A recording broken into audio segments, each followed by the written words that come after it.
Thank you, and welcome back to the Patriots 300 Level Podcast. My name is Eric. I'm joined by my co-host, Kevin. Welcome back for our 52nd episode this week, where we'll be recapping another Patriots loss to the Buffalo Bills, breaking down the Patriots' latest press release regarding Gerard Mayo and their offensive coordinator, which just came out a few hours ago, and discussing what went wrong with the season, as well as a preview of this upcoming weekend's super wild card games. As a reminder, you can follow us on Twitter and Instagram at Pat's 300 Level Pod for up-to-the-minute updates and commentary on news of the day, as well as at our website at pats300levelpod.com.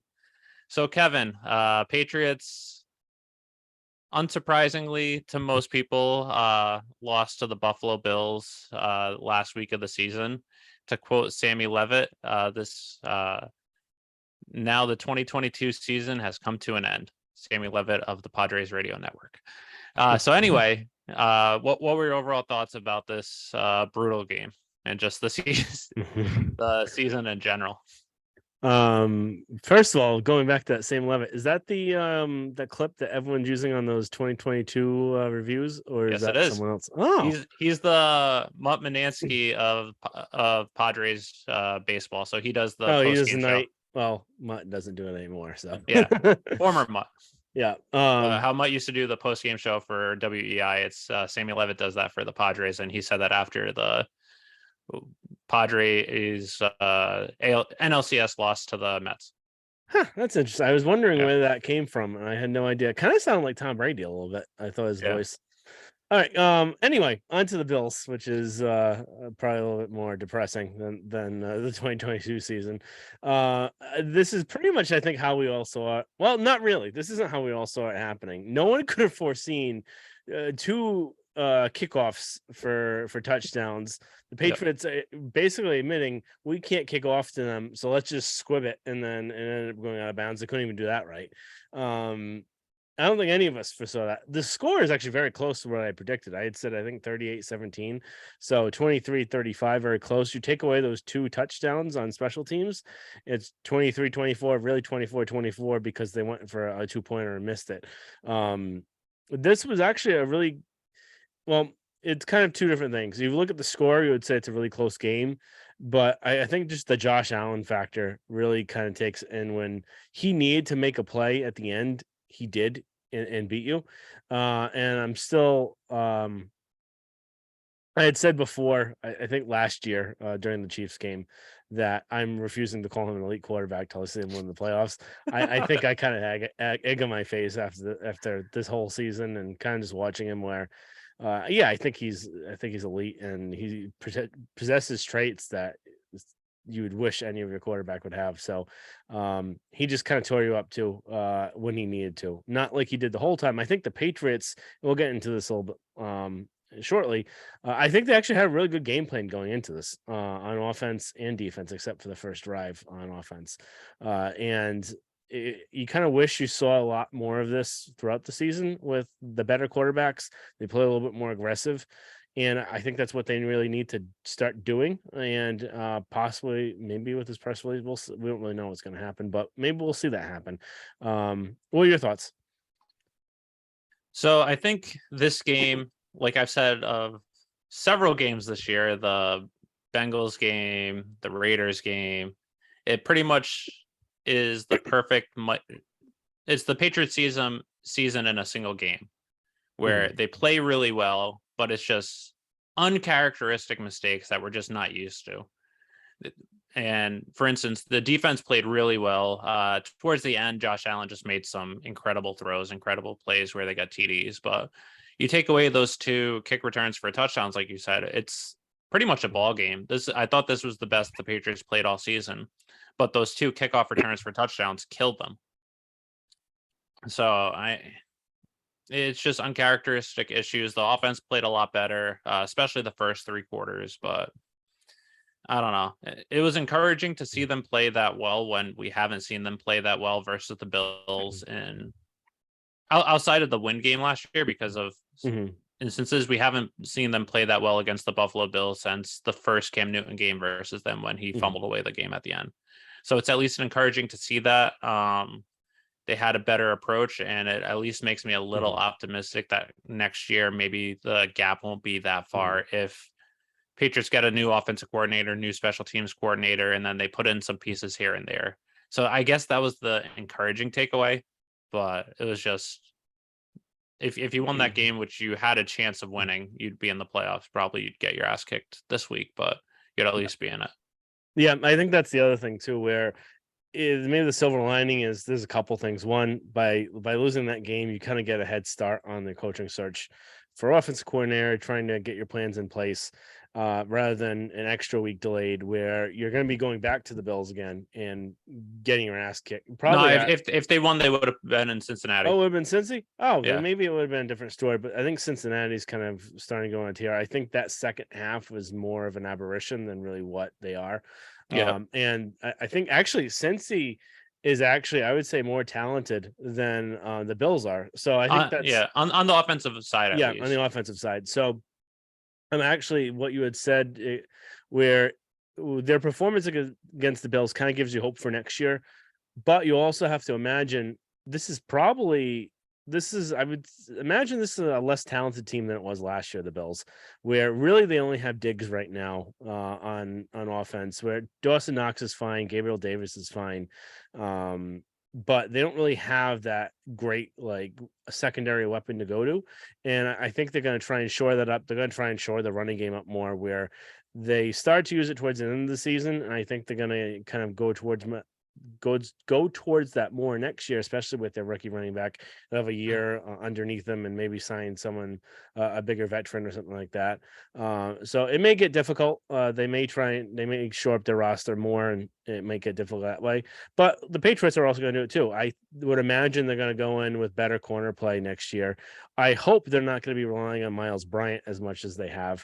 No. But you also don't know what's going to happen with Devin McCourty. So that's another kind of story to tell. And is Mills going to take that place, or is Mills going to be hurt every Bills game like he has been the last 2 years? So it'll be interesting. We're going to have a whole pod in the coming weeks next week, and we'll go over this later again to recap. But we're kind of planning on next week being a season recap. The week afterwards probably being a kind of a what to expect go in the offseason, what their biggest needs are, that sort of thing. So we'll get into that more. Just to touch on it just a little bit right now. Yeah, don't want to harp on the point too much, but just one aspect of the Bills going forward is Josh Allen's contract cap Mhm. hit starts to go into effect next year. So that might be another thing that might help the Patriots too, is his cap hit goes up significantly, taking up a bigger portion of their salary cap. Granted, the salary cap's going up too, but Mhm. since the Patriots still have Mac Jones on his rookie deal the next 3 years, that's something that could help them at Mhm. least and help narrow the gap too with getting some pieces in the yeah. Yeah, very true. All right, going on. Mac and the offense. The offense looked a lot better, and we Yeah. mentioned this before, a lot better than it had looked pretty much the whole season, other than really that Vikings game. Kind of looked the best, but it was actually very similar again to the Vikings, where you look at the first half and you look at the second half of offense. It's like they had two different play callers in the game.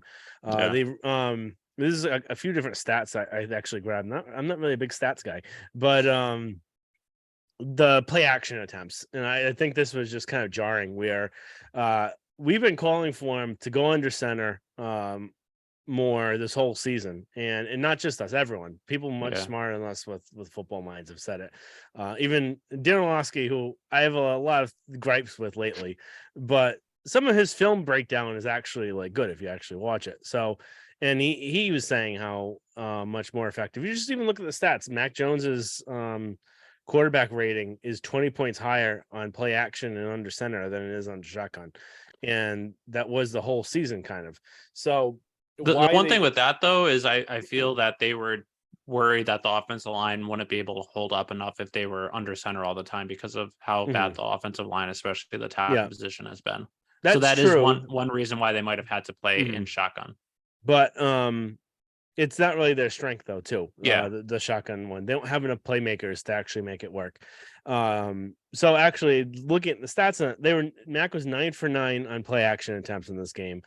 And I don't have the other stat. There's one I was trying to find and I had and I lost it because I didn't write it down before. But I think they only ran play action like 20, 30 times this whole season Yeah. before this game with Mac. So he was 9 for 9 in play action, 92 yards, 1 touchdown. The first touchdown drive, they ran play action on 4 straight plays, 2nd and 7, 3rd and 1, 1st and 10, 1st and 10, and then again later in the drive, 1st and 10 for a touchdown. Next touchdown drive, 1st down on the play action, 2nd and 2 play action. And then you go to the second half, shotgun spread again, shotgun runs, and they only ran play action twice. So they ran 9 total play actions, 7 in the first half, only 2 in the second half. So that was kind of really puzzling. And some of the play calling got very puzzling in the second half. And then just some of the executions just started falling off. You had plays kind of break down where the Hunter Henry interception, where that would just maybe a little he had maybe a half a second, not enough time to really make that throw, and Hunter Henry had half a second, not enough time to make a better reaction to that. And if they had an extra half a second of blocking, that would have been a touchdown probably. So kind of the sloppiness came around in the second half, and then you started to have players running into each other again, and 3 guys being in the same spot where that wasn't as much going on the first half. So really kind of weird how that ended up happening. But I think Mac overall kind of really showed you in this game, and it really showed you the last few games where kind of put to bed those zappy people that were kind of remaining out there saying Mac isn't good, he can't do this. And again, he had 3 interceptions, but I don't think you could put any one of those interceptions totally on him. Where you look at the Aguilar play, the exact same play, the exact same throw, the exact same coverage was ran with Parker afterwards, and it was a touchdown. You had Aguilar stop in his route and then kind of flail his arms up trying to stop the interception, where he didn't get aggressive, he didn't try and attack the ball, and he didn't play again after that after that play. And that was probably his last snap ever with the Patriots, and good riddance. He was awful the last 2 years. And then you have the Hunter Henry one where he ends up tipping the ball up to be intercepted. It's a bad ball placement completely, where it's not like he was just throwing it to the guy. It was a tip pass, and it was kind of a coverage, not coverage, but a pressure situation. And then there was the one to Damian Harris where it was just tipped off his hand. So it wasn't like Mac had really bad interceptions where it was like, what the hell is he doing? Why is he throwing it there? So nothing really questionable there. I think he really kind of nutted up in this and kind of really showed you what his potential can start to be. And I really hope that whoever they choose for offensive coordinator, maybe Bill O'Brien, maybe someone else, we'll get to that later, can really help his development for his 3rd year. Yeah, no, I agree. I thought this was one of Mac's better games. I know if you look at the numbers don't always tell you, especially if you follow people that just report the numbers, like Dov Kleinman or whatever the hell his name is, saying Patriots lost on the back of Mac Jones throwing 3 interceptions, which isn't the case. I thought this was one of his better games of the season. Not his best, but going up against one of the best defenses in the NFL and having that type of performance, which the offense hasn't had all year. So I thought he did good. It just also shows this offense needs better players, better skill players in position, because you have some nice pieces, but you don't have any number 1, number 2 guys. I'd say Jacoby Myers is a number 2, but outside of him, you have players that are too inconsistent that will make mistakes. Aguilar, Hunter Henry at tight end will make. We've seen where he just doesn't turn around, or he makes plays that doesn't make the right decision and it turns into a negative play. Tyquan Thornton half the time doesn't know what the hell he's doing. Kendrick Bourne had a really good game, but 3/4 of the time he's on the field outside this game and the Cincinnati game, he just doesn't know what the hell he's doing. So that's one thing that hopefully having a good offensive coordinator next year, even if you have similar type players with Bourne and Tyquan Thornton, that they can learn their role and learn what they're doing so they don't make those mistakes. As what Matt Chatham said when he was on our preseason show, is one of the most important parts of an offensive coordinator is teaching. And it just shown that this year that aspect was missing along with the actual play calling too. Yeah, I'm hoping that teaching aspect with a real offense coordinator and maybe some additional staff if they have it Yeah. can really help Thornton and really Bourne kind of really take hold of the offense and Mac obviously. Yeah. But those are really the big three. We are Bourne, you saw a big kind of drop off, and there are a lot of reports that even last year he had to be coached really hard, Bourne. So and Yeah. maybe he just wasn't getting that coaching. Maybe they thought the one they couldn't do that coaching, or number two, they're like, it's your second year, you got to figure it out, and maybe that's just not the right way to do it. And Yeah. you have to put the time in, and maybe he just can't learn a certain way. And then Thornton looks like he actually regressed Yeah. this whole season, where he started out looking really good, and then just actually kind of looked worse and worse. And but he was also getting put in more and more situations. So Yeah. that's also going to happen with the rookie. So it's not Yep. something where I'm willing to say, oh, he stinks, he's going to be awful. It's his rookie season. You're not really supposed to put too much on a rookie. You're not supposed to hope for too much. So they put maybe too much on his plate, but we'll see what happens next year. Anything else on the offense other than the offensive tackles? I think were horrible in this game. Yeah. McDermott looks like he runs out of gas in the second half. He's actually starting to play a little bit better. Yeah. And I think maybe that's why he was playing over Yanni Kajust, because Kajust has his issues too. Yep. But it looks like he just runs out of gas, and maybe it's just him not being in kind of full season shape yet Yeah, because he he's on was practice on the squad. practice squad with the Yeah. Jets. He wasn't even playing when he was with the Jets, really. So So maybe they have something if they sign him again for next year. That he maybe that Ted Karras sort of situation where he's there and somewhat dependable, but not like a starter guy. And then Trent Brown, again this year has not been a good year for him. So we'll see yep. what happens next year. All right, defense. I think they actually, again, we had talked about this before. They did a lot of different things in this game, and it's not like they attacked him in different ways. And I think we had said this on the pod last week, where one of the keys to the game was really getting after Josh Allen and attacking kind of the defense, the offense overall with the defense. Where if you sit back in zone and just pray that you're not going to lose, that's not going to end up working with this team, because they're not going to make as many mistakes as he used to make before, and he's going to take the easy yardage and kind of really kill you that way. So they actually, I thought, did a really good job. They ran a whole bunch of different schemes all together, so it wasn't like they were Yep. putting just one thing out there. This is kind of similar how they would sometimes attack Peyton Manning, where they would do everything that they had. They would throw the Hmm. kitchen sink at him, so that way he couldn't be expecting the same sort of coverage every single time. And I really like that.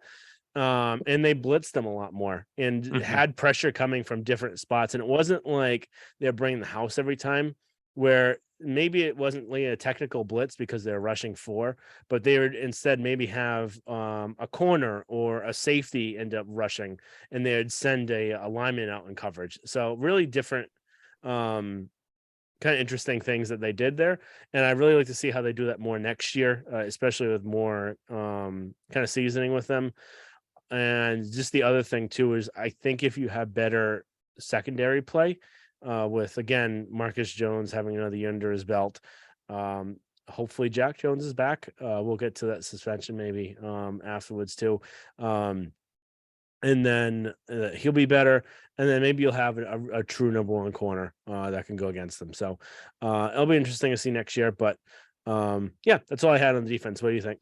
No, I thought they played really well, especially considering how last year and even the year before, outside the wind game, the Mhm, defense couldn't stop the Bills' offense, and then they did a really good job this game. Granted, mhm. Josh Allen made some Josh Allen throws where you just have to tip your cap, where it was just a great throw, even in good coverage. But for the most part, holding their offense to 24 points is pretty good. Not even 24. What is it? 20? 24. What was the final score? It was 35. Yeah. So Wait, no, not 21. 24. It was, oh, Yeah. 21. Oh, so they would have beat them then. Yeah. Oh, I did the math wrong when I was subtracting earlier. Yeah. 21 Not points. surprise, surprise.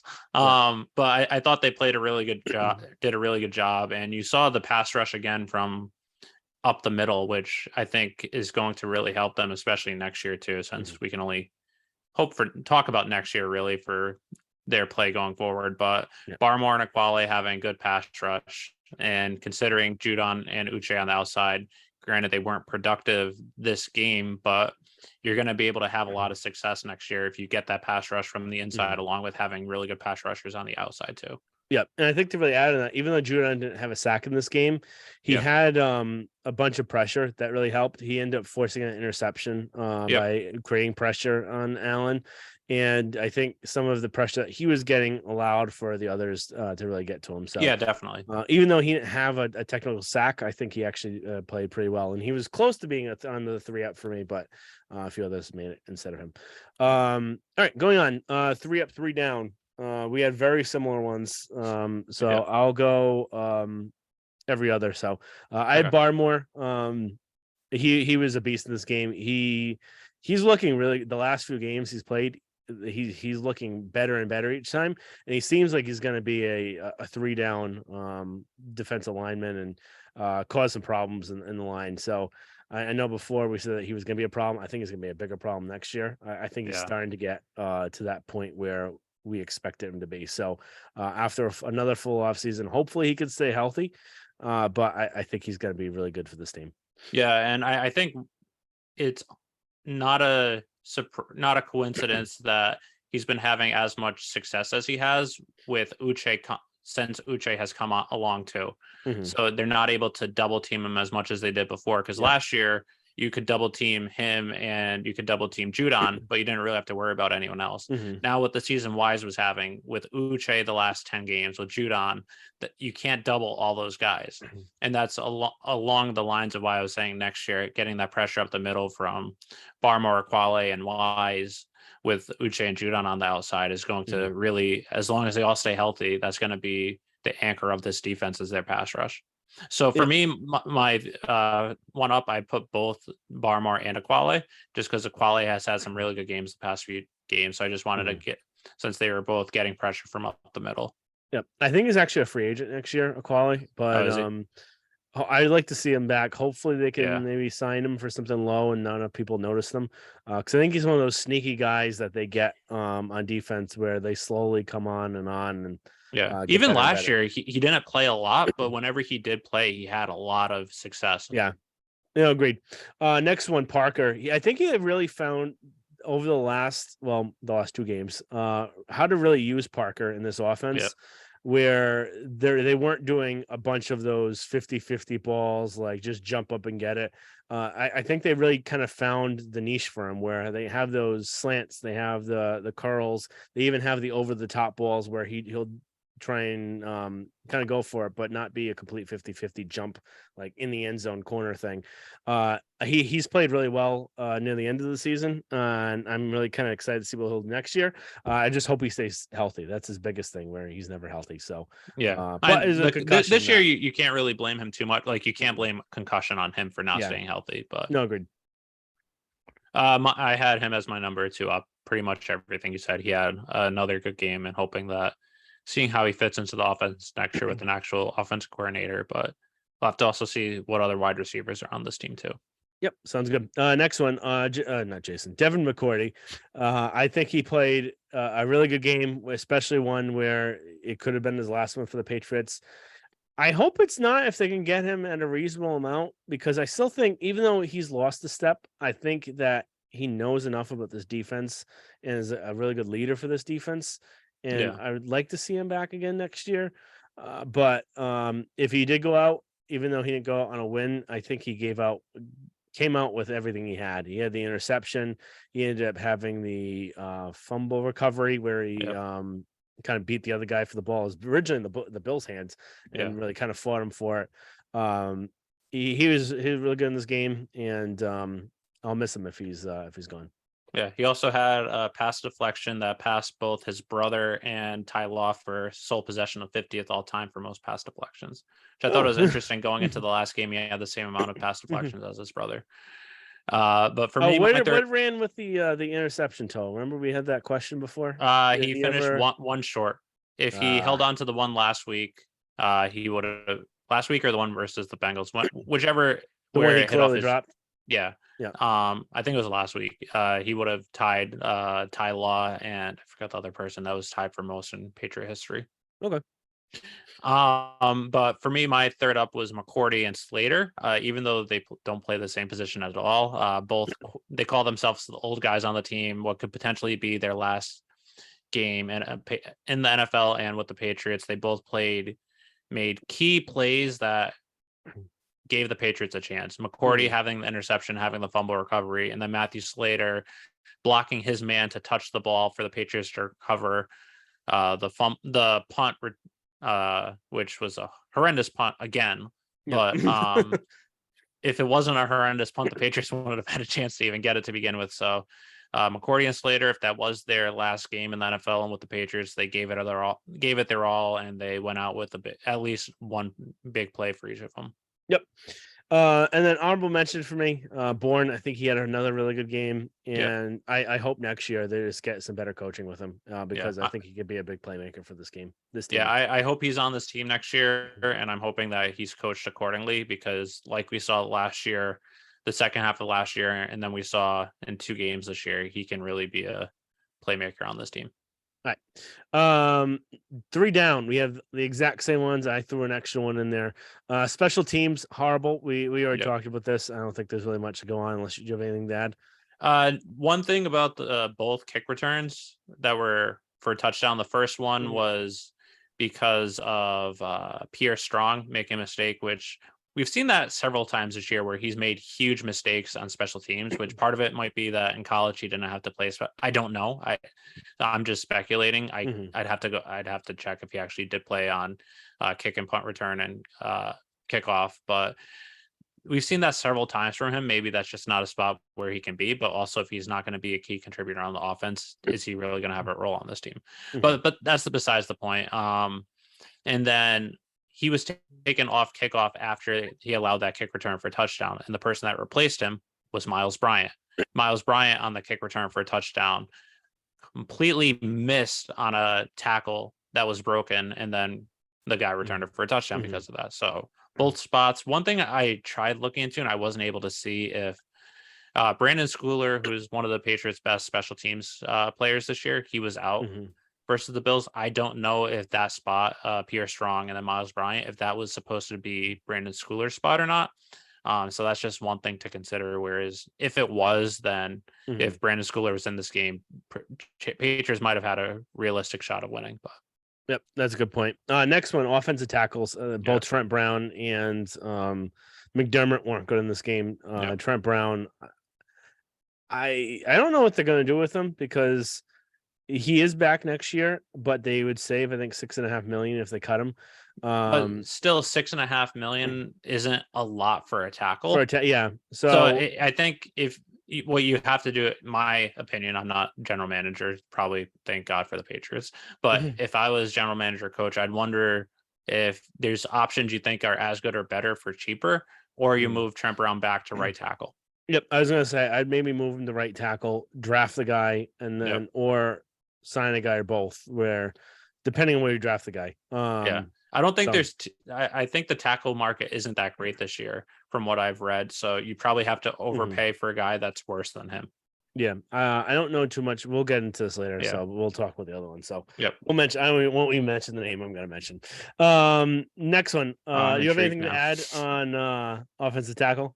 Nah, the thing with McDermott is I can't put too much blame on him because he shouldn't be starting right tackle. He's shown that he can be a really good depth piece, which I wouldn't be shocked if the Patriots bring him back cheap next year. But he shouldn't be a starting tackle in the NFL, especially someone that wasn't practicing on this team or as a starter for this entire season. So even though he wasn't great, I can't put much fault on him because he shouldn't be in that position to begin with. Yep. And then last one, I have Aguilar and Tyquan Thornton. Aguilar, again, he is in for one play, and it basically was one bad play and could have also cost them the game too. And then, not really, because they ended up getting the ball back afterwards.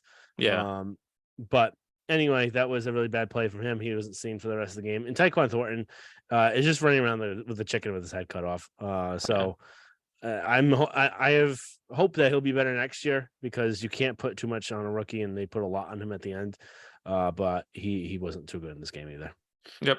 No, I only had Aguilar, but I was thinking putting Taekwon as well. But we've just seen that from Aguilar pretty much once every other week. We'll see him make a huge, either a drop, a fumble, or just give up on a play. Yeah. So I don't see him getting paid again by anyone. So we'll be interested to see what happens. All right. Moving on, because I spent a lot of time on that stuff. Patriots press release we had mentioned at the top of this. A lot of you probably have already seen it already.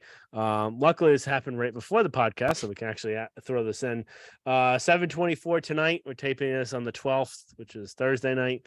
New England Patriots and head coach Bill Belichick have begun contract extension discussions with Jerod Mayo that would keep him with the team long term. In addition, the team will begin interviewing for offensive coordinator candidates beginning next week.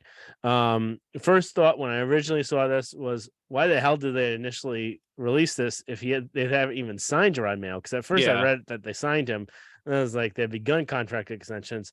But further reporting, Karen Garrigan, and I forget who else I read it from, said that they've got most of the contract hammered out already. There's just some fine details that they're going through, so it'll be interesting to see what those fine details are. It's probably nothing, the fine details aren't probably anything major if they were willing to put this out already.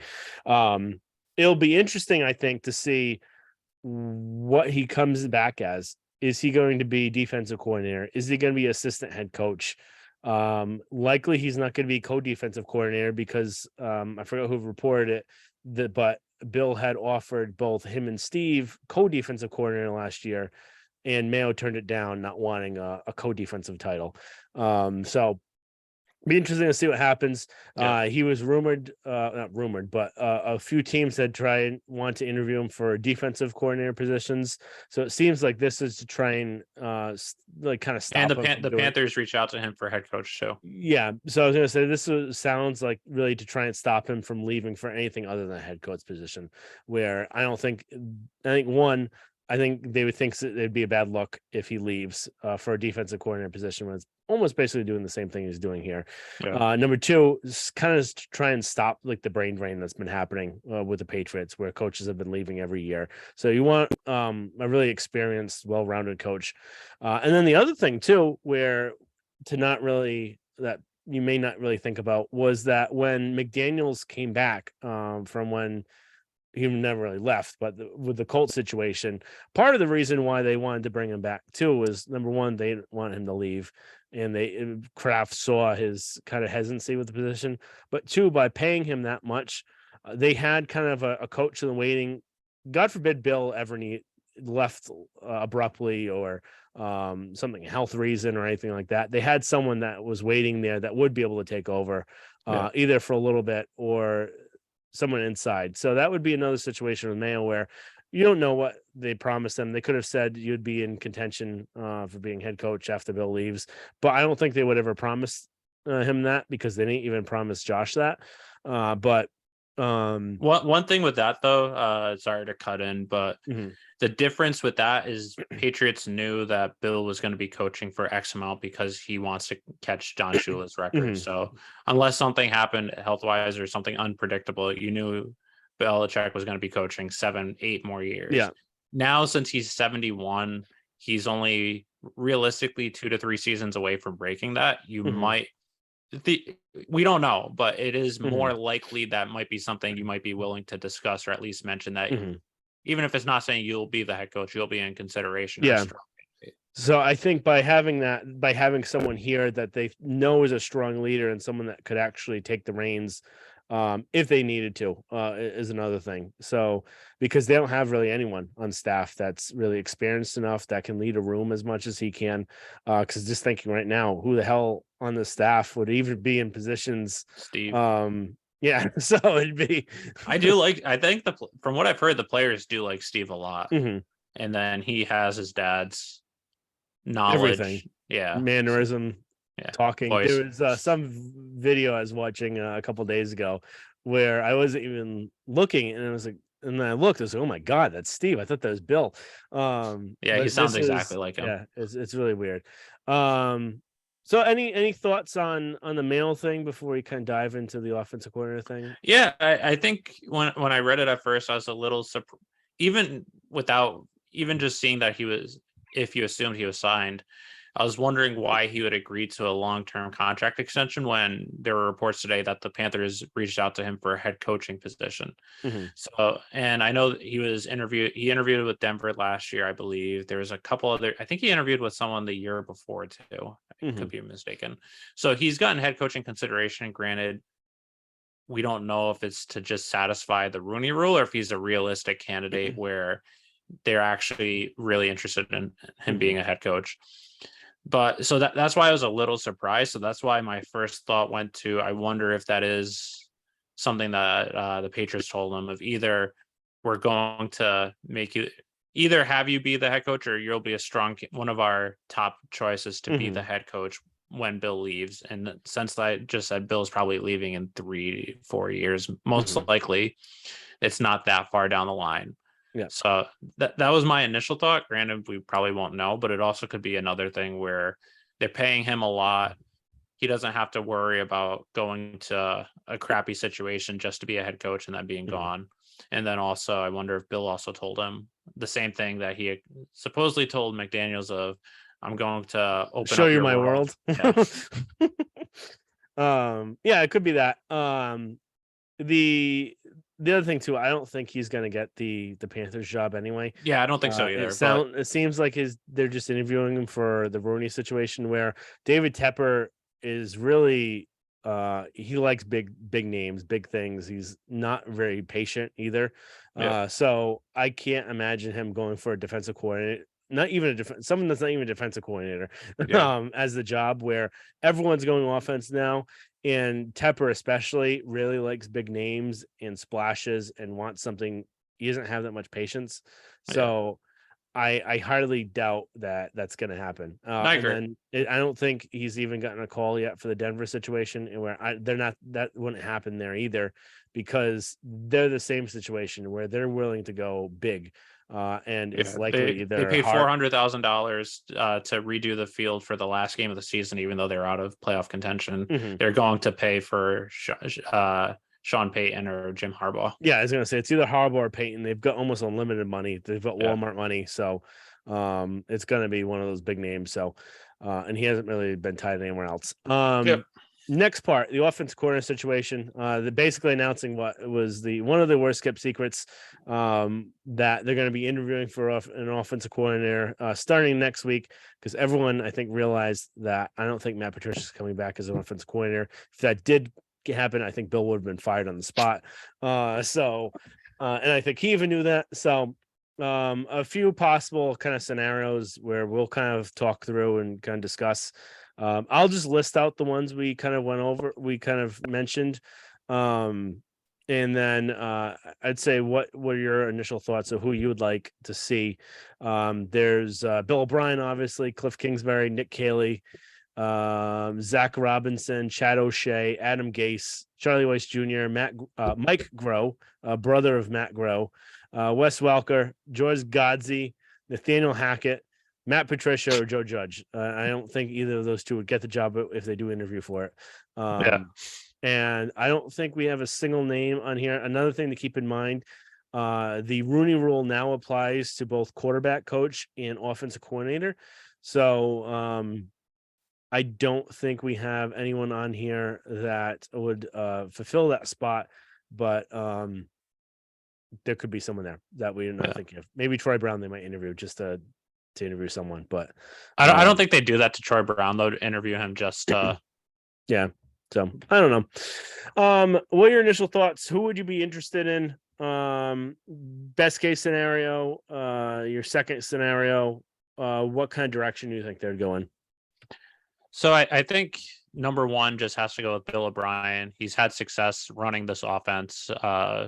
2010 was one of the most efficient offenses in NFL history. And then he also did it with rookie tight ends too, pretty much leading the offense. So I think Bill O'Brien's my number one because he has success in this system. And granted, Tom Brady was the quarterback then and versus Mac Jones now. But so I'd go with Bill O'Brien, number one. Number two, I'd probably go with Zach Robinson, just because he knows the system a little bit by being a former Patriot quarterback. but also he's had success a lot. I know he's viewed highly around the NFL. Some teams I think interviewed for him last year for either head coach or offensive coordinator. So he's another one. And then Cliff Kingsbury is probably those three are probably my top three. The thing with Kingsbury is his offensive style is a little different. And I don't know if you want Mac Jones going for third different system in 3 years. So those are top three just because they have experience in this setting as offensive coordinators and had success and are viewed as having a good offensive mind. Outside of those three, which is likely it might not be one of those three, Chad O'Shea I'd go with just because he knows the system. He's coaching the system. He was offensive coordinator in Miami. And the reason why he was fired was he didn't really have his quarterbacks were Ryan Fitzpatrick and then Josh Rosen, but also his offense was too sophisticated or it wasn't simple enough, which I don't think Bill's really worried about that too much. So he's someone. Wes Welker had success as wide receiver coach both in San Fran and now in Miami, and he's been coaching offense in 3 different systems. He also coached in Houston, I believe. So he has experience. I don't know. He doesn't have play calling experience, but he knows the Shanahan's type system. So he's another one as well. Other than that, it's really tough to really know. George Godsey is an intriguing one that you mentioned. He was a Patriots offensive assistant in 2011. He then was their tight end coach for a couple of years, then went to Houston where he was the Texans offensive coordinator under Bill O'Brien. Granted, their offenses weren't great, but again, their quarterbacks were Brian Hoyer, Ryan Mallett. So, yeah. And so go ahead.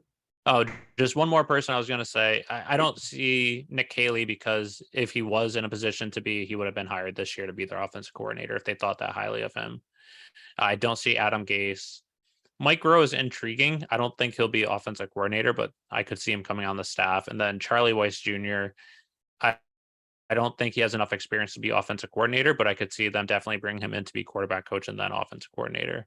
And then possibly Brian Leftwich could be an interview type person just to fulfill the Rooney rule and maybe even quarterback coach if you need a quarterback coach. So I don't know if the team's going to hire him to be their offensive coordinator after the Bucs performance this year, but I would not hire him as OC based on I wouldn't either, but how much it seemed like Brady kind of hated him at the end. So yeah, I think those are all good ones. When we had kind of gone over this and we had saw the different kind of names that are thrown out there. The second I saw Mike Groh, I was like, oh my God, that's going to be it. It's going to be me too. Like the Patriots are known for using either relatives or friends. But I think just the way that this whole year went, I don't think Kraft would even allow that to happen. Yeah. But I could see him coming on staff maybe, but I don't know. He's with the Giants now. He may want to. He's their wide receiver coach, I believe. Yeah, he may want to try and rise to the ranks there. It would have to be for a promotion in order to come here. I don't think they'd let him go. Yeah, the only thing I could see is like quarterback coach and then offensive coordinator, but I don't see him becoming straight offensive coordinator. Yeah. So like you had mentioned, Bill O'Brien, obviously, I think that's the kind of the white whale for all of us that we want right now. He's safe. You know how he's going to do. He runs a pretty good offense. And as much as the people want to complain about Alabama, they lost on the last drive of 2 games. It's not like they were blown out on offense or anything like that. Yeah. He's a really good coach, really good offensive mind. And the other thing I think, even before we kind of get into the names, which I wanted to talk about too, is whatever coach you're going with, you have to try and, before you even pick the coach, I think you need to really pick what kind of system you're going to go with. Yeah. Do you want to run more of that Erhardt system? Is it Erhardt Perkins system? Perkins Erhardt, whatever it's called. Yeah. The Patriots of old system. Are you going to run something like that? Do you want to run more of a West Coast Shanahan style offense? Do you want to run a hybrid style, which they tried to somewhat do this year? That's the first question you have to ask yourself. And the one thing too about that Shanahan style, one of the reasons why it failed here too, was that, and one of the things that I think it was Shanahan I mentioned before in an interview, is that it's one thing to actually see the plays on film and break it down. It's another thing to coach specifically everything about the play, why you're running it, not just what the play looks like, but why is it being run? When is it being run? That so the feel and the situation, you really got to know that and understand it. So you would need someone that's kind of had experience with that. So I know Bill has always been intrigued by the Shanahan style offense because it's always given them trouble, and that's why they want to implement more of it. Just because if it's worked against them, we've seen that a lot with Bill, where if something works well against him, he wants to kind of steal it and use it himself, whether it be a player or a play or something like that. So with a few of the people out there, they do have experience with that, like Zach Robinson. I think he's the most intriguing of all of them, where he's got so much promise that what everyone was saying. But again, are you going to lose him to be a head coach in a year or two? I think that at this point, I don't think Bill can really care too much about that as long as he has the pieces in place around him. So that's why I think if Bill O'Brien comes in place, I think he might have the same sort of kind of situation where he did with Saban, where he says, I really want you for 2 years. You need to develop your replacement and you can't coach him afterwards. So I think that would be the best case scenario where you have O'Brien here and then you have either a Zach Robinson or you have a Charlie Weiss Jr. Kind of take the spot. Chad Osei, like you mentioned, would make sense. I don't think he left on great terms. Because I think he was one of those situations where he was being passed up on titles. And ended up going with what's his name, Flores to Miami. Gase would be an interesting one, just because I think as much as everyone hates on Gase, he's a really good offensive coordinator. He's just not a good head coach. I mean, he had a stacked offense when he was offensive coordinator, but but he is now the offensive coordinator of Lincoln Memorial High School. So quite a fall from NFL head coach to an offensive coordinator in high school. But I would say Bill O'Brien is my number one. Number two, I'd say Zach Robinson, and then I would say number three. Oh, that's tough. Who the hell is three? I'm gonna go with Chad O'Shea. Cliff Kingsbury, I'm leaving off the list because he runs a completely different system, like you mentioned. I know I got into it with someone on Twitter when I mentioned that he runs the air raid offense, and they say he doesn't. And you clearly do any sort of Google search. He runs the air raid offense. He's added some changes into it. It's a little modified from when he was at Texas Tech. It's a modified air raid. It's still an air raid system where everything's shotgun. You need a mobile quarterback to really run that system. And it's just not anything that Mac Jones would be able to run. So no, I don't want him. I don't want a third system. And again, if you try and have him conform to the Patriot system, how is that going to work where he hasn't seen that in when was he 20 drafted? years? He was drafted 2003. So he hasn't seen that in 20 years. Is he going to be able to teach it and explain it? I'd rather not go that route. So knowing him. All right, we spent a lot of time on this. Trivia. Yes. I didn't see this initially. What is your I just added question? Since we were talking about Taekwondo and it made me intrigued, so I just looked this up while we were taping. During the Bill Belichick era, who has the most receiving yards for a rookie in the Patriots for the Patriots? Oh, it's gonna be that guy. It's either Chad Jackson or Mitchell or something like that. What was his name? The one that was from the Super Bowl year. He ended up blowing out his knee. I'm gonna say the kid that blew out his knee. That is a good guess, but no. Chad Jackson. No, Chad Jackson's not even top 10. No? No. Terry. Oh no, he wasn't a Bill Belichick. Rookie wide receiver. Just rookie. Oh, it doesn't have to be a receiver. Rob Gronkowski. No, Gronk is number 2 with 546. Aaron Hernandez is number 1 with 563. Then Gronk number 2 with 546. But part 2 of the question is, what receiver has the most as a rookie? Bethel Johnson. No. Mitchell. No. Is that his name? Yeah. What is his name? You're making me you're making me blank too. I think his name is Mitchell. Malcolm Mitchell. Malcolm Mitchell. What wide receiver? What decade am I looking in? One of the last 2.5 under the Bill Belichick era. I know, but am I looking at the 2000 to 2010s. 2010 or 2010s. 2010 and on? Yeah. Oh God, what wide receiver? It's not Edelman. This wide receiver. Edelman is 6th. I have no 5th. idea. Edelman's 5th. N'Keal Number Harry. 1. No. It's not him. I N'Keal know it's Harry's not him. not top He 15. only played like 2 games that year. Yeah. Aaron Dobson. Oh, Aaron Dobson. Yeah. Aaron Dobson, number 1 with 519. Deion Branch, number 2 with 489. Then Kenbrell Tompkins, number 3. Oh, that's interesting. Then Malcolm Mitchell, number 4. All right. Jacoby Myers, Edelman, number 5. All right. Mailbag question from @SportsTime HQ. If Kingsbury goes to the Patriots to be OC, then Hopkins gets traded there. What better way to add to the roster than signing Lamar Jackson? Thoughts?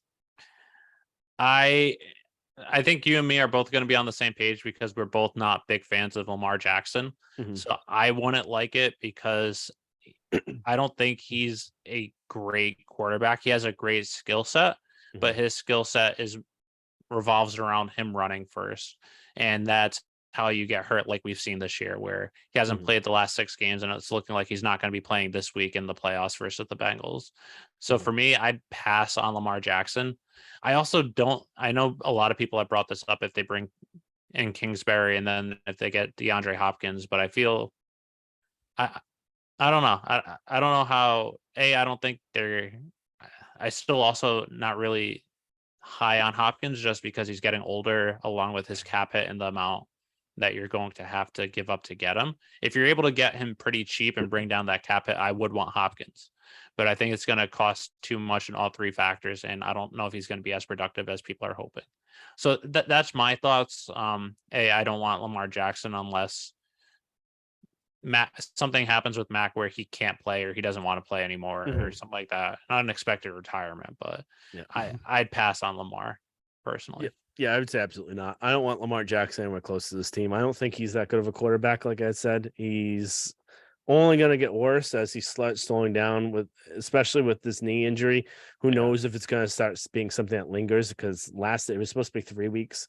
We're looking at over 6 weeks now and probably over 7 weeks. And it just hasn't responded the way he wanted to. So what's going to happen when he gets older and has more hits? We've seen so many throws this year where he can't hit like a wide open wide receiver that's running deep. So that wouldn't work in the Kingsbury offense. I wouldn't want Lamar. Again, I also probably don't want Kingsbury, and then Hopkins as well. I'm indifferent towards him, where if you could get him for a 3 or a 4, I'd want him. I don't want to give up too much capital for him because, like you said, he's aging. He's going to be 31 next year. He's already coming off of PEDs. So what's that going to look like for next year? He's not the fastest guy to begin with. So what's going to happen when he starts slowing down? Is he going to be able to break containment, break coverage, or anything like that? And the money I'm not as concerned with, because there's ways to maneuver the cap a bunch of ways. And I think his actual money and cap hit isn't as high as it is when they get traded, if he gets traded after a certain date anyway for the receiving team. So I'm not really concerned there. I wouldn't give up a first or a second on him. I would say for me, the cap hit is more, I don't think his production is going to line up with that cap hit. So I wouldn't want it. That's why I would want it lower. Yeah, that's true. All right. Moving on. 8 questions. Who are you rooting for in the playoffs? I'm rooting for Brady, but I also don't want him to win the Super Bowl because that means that the framed picture Super Bowl ring thing that my father-in-law got me last year is going to be outdated because it has all 7 of his Super Bowl rings in it. So selfishly, I don't want him to win and have an 8th and that be outdated. But ever since the Bucks Patriots game last year, I've gotten closure with Brady, so I have to root for him. And then also who else? 49ers, I don't mind. Seahawks, and then Jaguars, and I guess Bengals. I'd say this was really tough because I was looking at it, I was like, I don't really like any of these teams. Yeah. I'd say the Bucks I'm gonna root for again, like the Brady situation. Bengals I'm gonna root for in the AFC because I like Joe Burrow a lot. Yeah. 49ers I want to root for to a point. I want to see them lose because I don't like Kyle Shanahan. And since Jimmy's hurt, I don't think he's gonna be playing. And he's not gonna be playing. I would want to see Jimmy win, but and cause a whole sort of situation for what they're going to do next year. They trade 3 picks for Lance, and what happens if even Purdy wins the Super Bowl? Yeah. What do you do with Lance at that point? So that would be a bunch of chaos. I would love to see it happen, but I'm going to say the Bucks and the Bengals. Next question. How do you think the league handled the Hamlin situation as far as the kind of the rule changes that happened with at the end of the year for the playoff seeding and that sort of thing? And where should the neutral site have been played? They announced it today that it's being played in Atlanta. I'm not a fan of that at all. Just kind of getting what are your thoughts on both situations? I think regarding the seating specifically and the home field advantage and everything, I think they handled it as best they could. It's not a perfect situation, but if the Bills ended up winning that game, they'd have the number 1 seed and they beat them. Mhm. But if they lost, then they won it. So you don't really know. So I think neutral site's the best Mhm. way of going about it. So I think overall they did that as best they could. Mhm. I agree with you. I don't like the fact that it's in a dome, whereas both the Bills and the Chiefs are both outdoor Mhm. stadiums as well. So I think it should have been somewhere outdoors in the middle of both, so both teams travel close. So maybe Lambeau, but I don't know if that might be a disadvantage for the Chiefs because Lambeau's weather might more similarly reflect Buffalo Bills or just some team in the middle. But I think it should have been outside because A, it's the playoffs. B, both teams are not dome team. Neither team are dome Mhm. teams. Yep, I agree completely. I think they handled the situation really as best as possible. It was the kind of the fairest of all. And then agreed. I hate the dome. I hate the warm weather. This is supposed to be AFC Championships game is supposed to be cold weather, snow, elements, and they're Yeah, getting none of that. I would say Lambeau, Chicago, Pittsburgh, or yeah. even Gillette. Chicago's a good one too. Um, Pittsburgh. I think the one thing with Pittsburgh though is that it's a much further flight for the Chiefs than the Bills, but I don't know how much Oh, that really really? matters. How much is that really? It's I don't know. we're talking a couple hours Yeah, in first class flights for these people. So I know. it's not the end of the world. That's why I was even saying Gillette would be an interesting one too. They host it all. They have all the experience of hosting it, so they'd be easy Yeah, to get it. So I'd say one of those ones would be great. So but it's sad that's not going to happen. All right. yep. Are you looking forward to the expanded college football playoff after kind of watching that blow of last night? Well, not last night, Monday night. I am because the more teams you have in it, the less you have to worry about of people That bitching that situation happening. not even that. Just people bitching that teams got left out Mhm, when they shouldn't have, like Alabama or things like that. But you also have more chances of an upset. Whereas TCU, I thought TCU should have made the playoffs because they won more games versus ranked opponents, and their only loss, I believe, was in the conference championship game. yep, But so they deserve to be in it, and they beat an undefeated Michigan team that was ranked number 2. So I know they got absolutely destroyed in the championship game, but having more teams in the playoffs, there is more likelihood of that upset, which we see in March Madness, where it's one game, anything can happen. mhm, So it's less likely that it'll always be Georgia, Bama, or those mhm, top 2 seeds, and it brings more intrigue to the games, more competitiveness. Even the first round of games, Georgia versus Ohio State, TCU versus Michigan were 2 mhm, outstanding games. By having mhm. more teams in, more on the same level of competition is going to make more games interesting to actually watch. So I'm looking forward to it.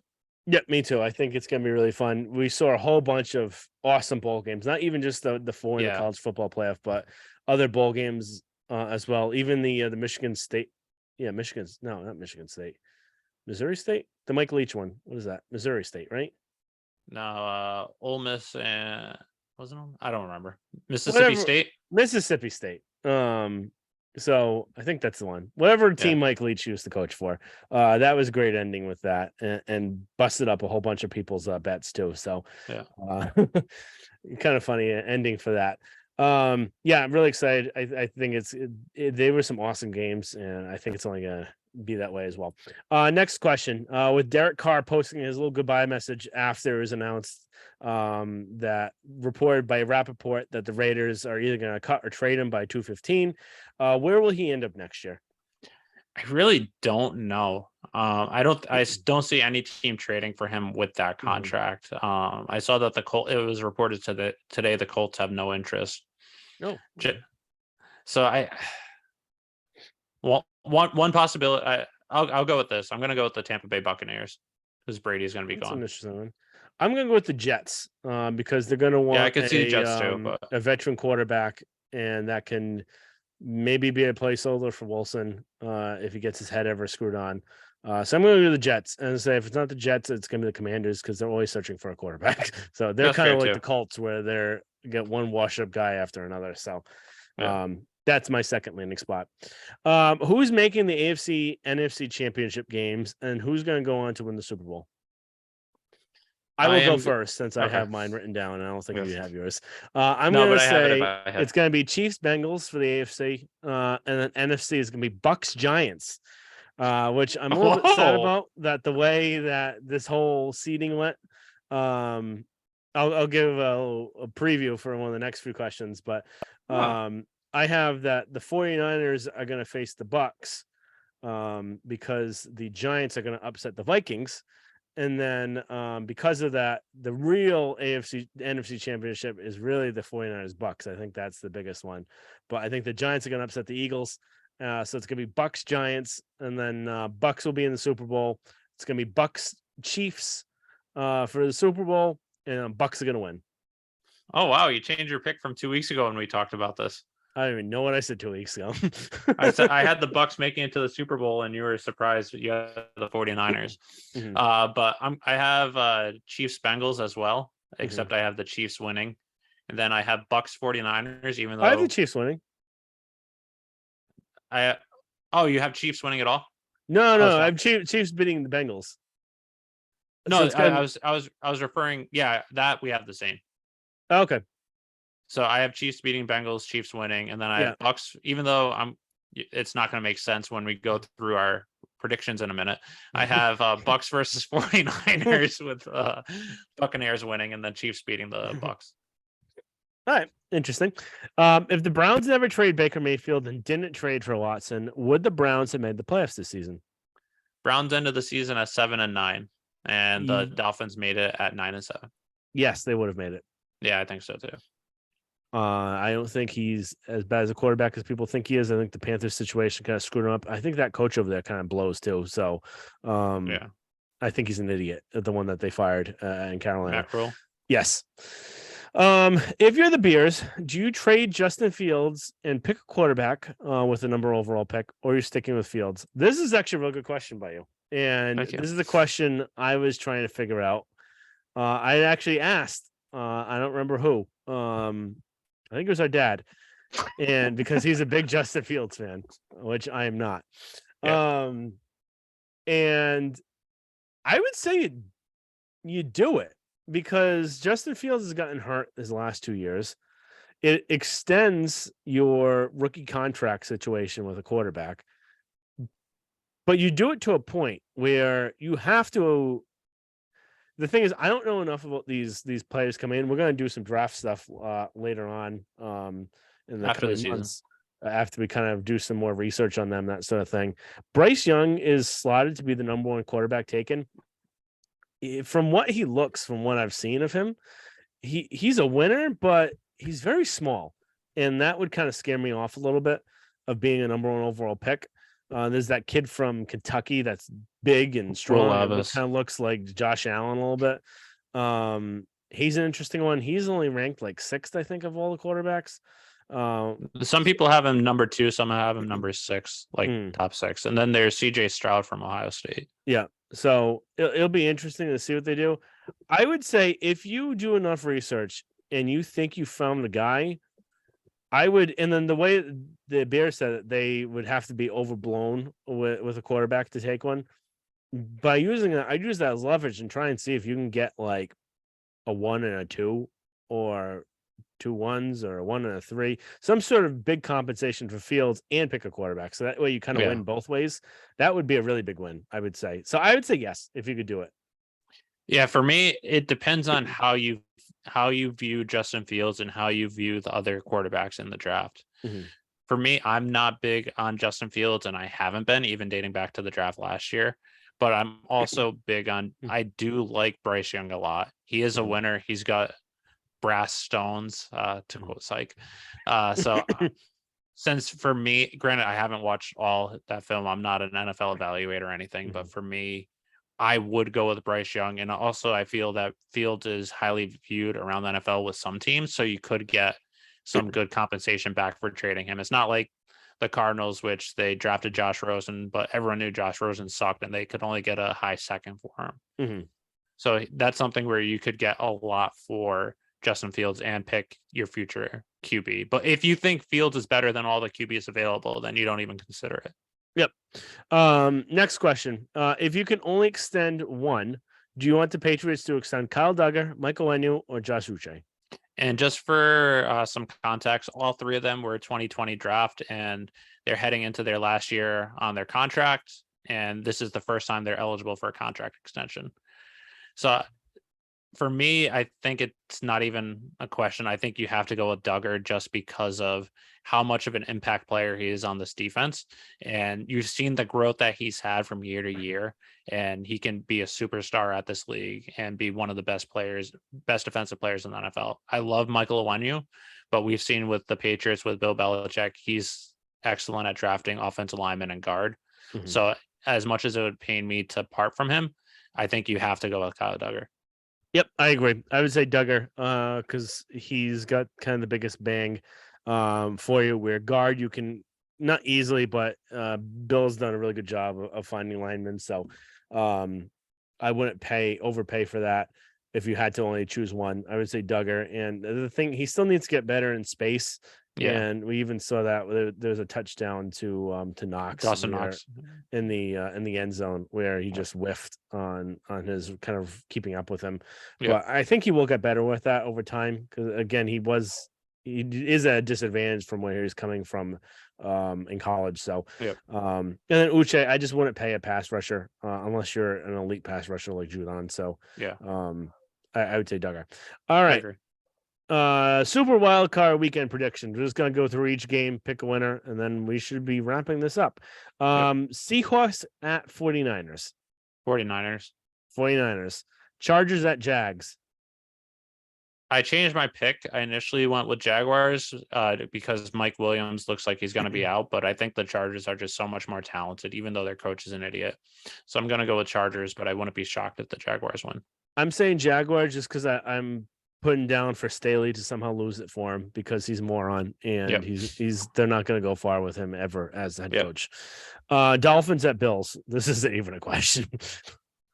Bills, especially since looks like Skylar Thompson's going to be the QB for the Dolphins. Yep, they are going to get. It's going to be a bloodbath in Buffalo. It's going I to wouldn't be be. shocked if the Bills rest their starters in the first half because they're up by 5 scores. Yep, it's going to be. I don't even. It'll be interesting to see how much they score on them and how little the Dolphins score. Yeah. Giants at Vikings. I think I'm going with the Giants, even though I think the Vikings are more talented. But I think Dable is just an excellent head coach. Yeah, I'm going Giants because I think Kirk Cousins is going to turn to a puddle eventually. And I'm going to say, even though this is a 1 o'clock game, it is a playoff game. So I feel like that's a prime time game for him. He's going to turn to a puddle. They're going to lose this game, even though the Vikings are more talented, really everywhere. Ravens at Bengals. This one. And Lamar Jackson's not supposed to play. So Yep. Bengals without a question. Yep, Bengals easily. They haven't been scoring with Lamar out, so I will say Bengals. And then Cowboys at Bucks. And I think Bucks. we all know our answer here. Bucks. Brady has not lost to the Cowboys, I think ever. I think he's 7-0 against them. Yep. And the Cowboys have not won in a away playoff game since I think it's like 1990 something, like 92 or something like that. Bucks and Mike McCarthy's their head coach. Yep. So he's an idiot. He doesn't win. Bucks will win. Yep. All right. That was a long pod. Thank you for keeping up with us. And thank you for listening again. Excited to, even though the season's over now for the Patriots, we are going to be coming back with episodes each week the coming weeks. Eventually, we'll take a little bit of a few breaks here and there throughout the off season to recharge, refuel. But we will kind of hit you up. Kind of really the plan. Kind of really next week will be a season recap for the Patriots. The week afterwards, probably the type of moves the Patriots should make, or maybe we went lump down with we'll see what happens, and we'll also break down the games of the weekend. So for the wildcard weekend, division weekend, conference weekend, we'll do a Super Bowl preview, that sort of thing. So got some good content coming up. Got some blogs that are in the pipeline. We're finally gonna start writing them again. And actually have some content up there for you guys. So look forward to that. Thank you again. Subscribe, rate, and review. Follow us on Instagram and Twitter at @PatsForHandleOfPod for up-to-minute updates and commentary of news of the day. We've been getting a lot of traction on there lately. Subscribe, rate, and review. Not Instagram, on your whatever podcast feed you listen to it. YouTube, subscribe there. Hit the subscribe button. Leave some comments. If any comments on the videos that we post, I'd love to have them, and look forward to talking to you guys next week.